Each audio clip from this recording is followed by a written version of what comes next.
গত রাত 4:15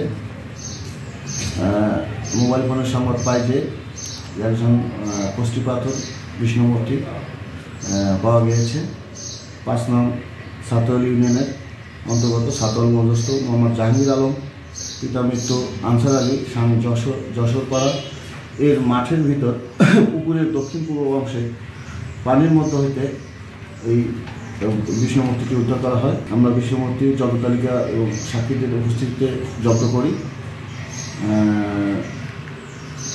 জব্দ করে থানায় নিয়ে এসে এটা যথাযথ প্রক্রিয়ায় আমরা থানায় রেখেছি, জিডি করে রেখেছি। পরিত্যক্ত অবস্থায় উদ্ধার হয়েছে। মৃত্যুটির ওজন 35 কেজি 500 গ্রাম।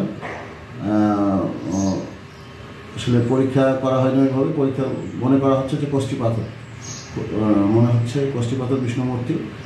তো পরীক্ষা যারা করে তাদের স্পার্ক নিয়ে এসে শিওর হওয়া যাবে যে আসলে কষ্টি পাথর কি না।